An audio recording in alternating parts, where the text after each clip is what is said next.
Hey there, welcome to Queer Zone. I'm Cameron. I'm Chris. Chris, how are you doing on this post-Mardi Gras Queer Zone? I'm doing alright. I didn't actually go to Mardi Gras. No, me neither. Yeah, I think we're the only gay boys in Melbourne at the moment, besides the ones arriving at the airport. Apart from them, yeah, apparently that's a good place to pick up around then, up at Melbourne Airport. You can hang around the baggage turnstile and just see what comes off the plane. Yeah, pick up some nice baggage there. I think so. Yeah, way too much baggage, I think. I think so too. Okay, let's move on from there. Our first story for today, we've got Nerolie talking to her dad. Isn't that right, Chris? Yeah, that's part one of the story. Part two will be next week. That's right, so you'll have to tune in for next week. But for part one, she'll be talking to her dad about coming out and how she did that last year and her dad's reaction to that. So, yeah, keep watching and... Hi, my name is Nerolie. I am somebody's daughter, somebody's sister, somebody's mother and somebody's partner. Now, recently I have just come out as a lesbian. Over about a year and a half ago I was married to a man and I have a child, and my biggest fear was telling my dad.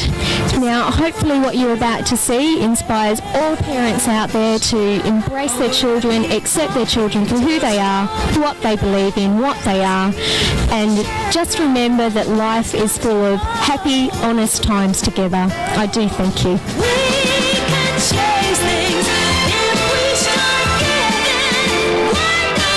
I remember it well. We were at a Christmas function at a kids' party, and you came up to me and said, "Dad, I want to talk to you." And seeing as I was involved with the party, I guess you had to drag me down in the end. You said, "Look, I want to talk to you," and you told me, "Look, Dad, I'm gay," and you looked for my reaction.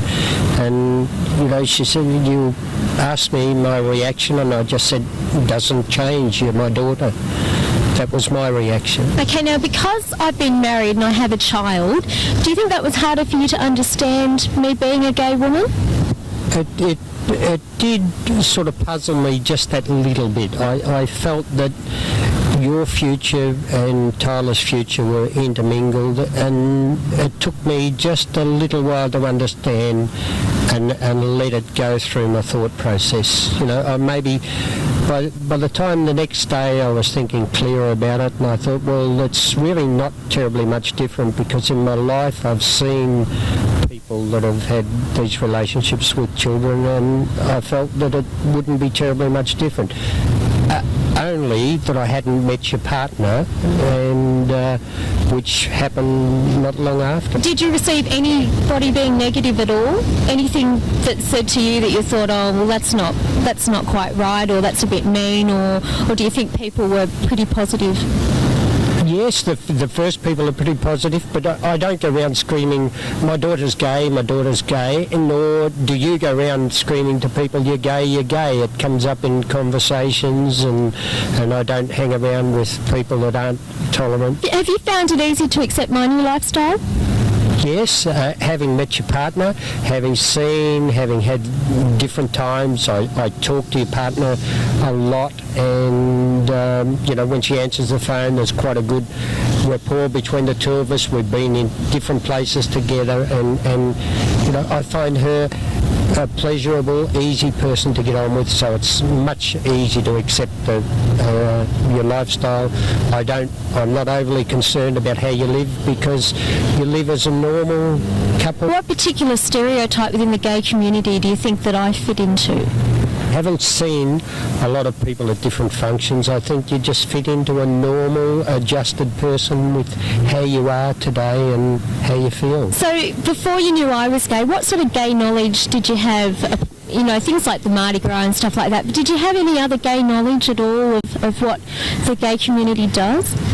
Yes, because naturally I've mixed with people in my life that are gay, and it allows me to be a more tolerant person, I guess, than the people that are over the top in the community against you, which I think are only a few. I don't think there's many. It's just that they're very vocal. So have you ever been to a gay venue, a gay nightclub, anything like that, or stumbled across one? Stumbled across one. I've stumbled across one. We walked into Junie and I walked into a bar one day. She wanted a coffee, and Junie said, look, we'll go in there, and in her naivety she said to me, there's a lady in there, I'll be right. And I said, that really isn't a lady. Has me being gay educated you in any way? No, I think I was pretty tolerant. Do you find it easy to spot a gay person? Yes, because I come up in the gang era many years ago where the gangs used to find a poofter and bash. I guess that's still with us, but it's not as bad now. And fortunately, I didn't participate in it. I was more tolerant, I felt. Thank God you didn't participate in it, Dad. Do you ever worry about my safety as an outed lesbian? No, not really. Just the only concern is the natural parents' concern that, oh gee, you know, sometimes you think, oh... Well, I hope she hasn't drunk too much tonight. That sort of thing, but I don't. You're living your life and I'm living mine, and you're an adult person, so...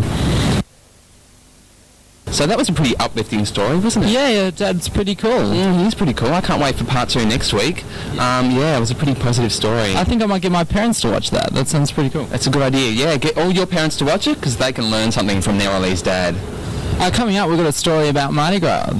That's right, Vic Presence, who were at Mardi Gras just this past weekend. They were Like we would know. Like we would know, because of course we weren't there, Chris wasn't there, I wasn't there, so no. So what did you do on the weekend? I just read a good book, really. Yeah, just really? a nice book I picked up. Yeah, same with me actually. That's all you can really do. No. I read a great pamphlet on the Liberal Party. Yeah, was that good? Oh, great weekend, yeah. Good reading? Oh yeah, it's a great thing to do on a Mardi Gras weekend. That's right, on a Saturday night, that's how I spend them, yeah. So does Chris. Anyway. Here's the story, I hope you enjoy it. Yep, Vic Presence.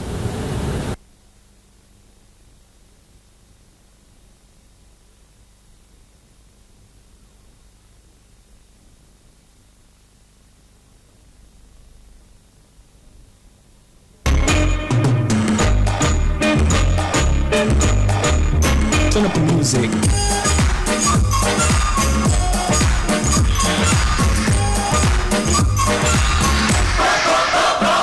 I was at a jam the other night. Vic Presence, a Victorian gay and lesbian troupe of people who do performances for Mardi Gras and... Other things, yes. Other things. So Mardi Gras isn't like your only social calendar event? No, it's not the only thing we do. It's the main thing. And why do you do it? For the fun! And how long's Vic Presence been going on? 3 years. Okay, and how do people join? Oh, just by phoning us. We've been handing out leaflets at Swim Carnival, Midsummer, the Pride March and the Commercial Carnival. Road thing as well, whatever that was called. Now, there's quite a few marching groups and stuff. I mean, did you think there's competition? Well, there's no competition with us because we're the only gay, lesbian mixed and group. straight. So you guys are the only mixed one? Yeah, and anyone who wants to join us is welcome to. We don't exclude anybody. Do you need to do you need to audition? No. No, take anybody. Watch out, these people take anybody, I tell you.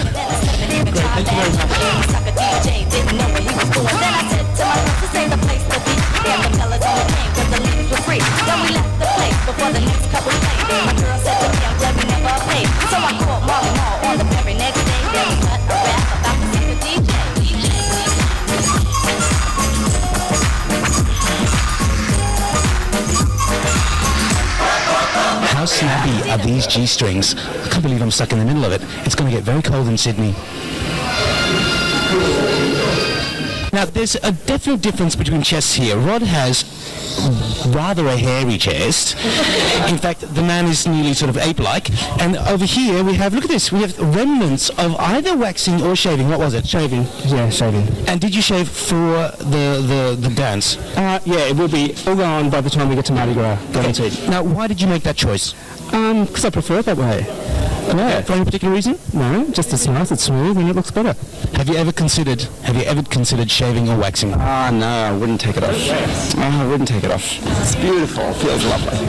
Fantastic. Now, in Mardi Gras, just check out who's waxed, who's not waxed. It's the new thing of the 90s.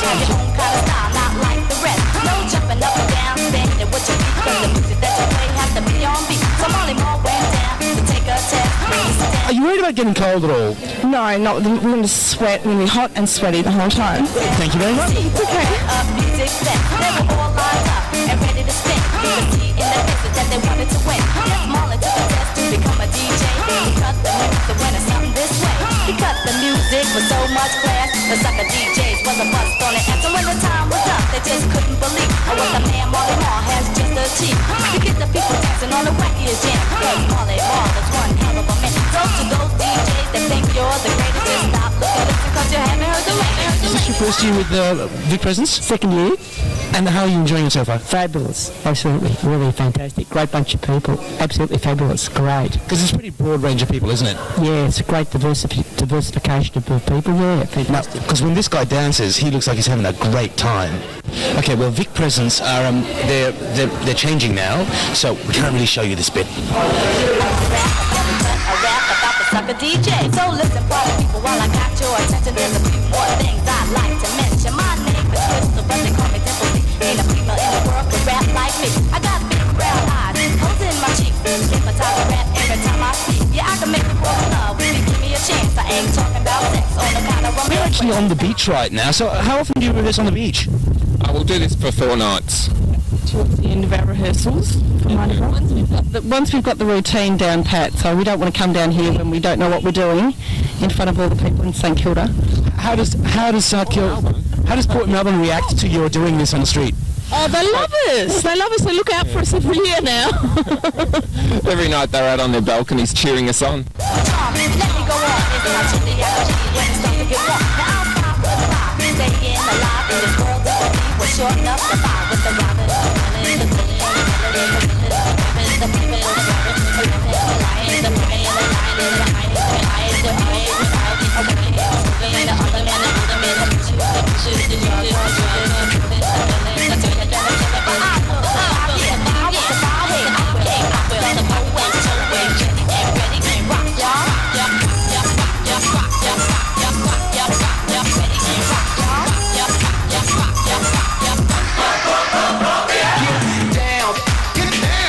Yeah, let's get on down. Get down, get down. Music make you lose control. Get down, get down. Yeah, let's get on down.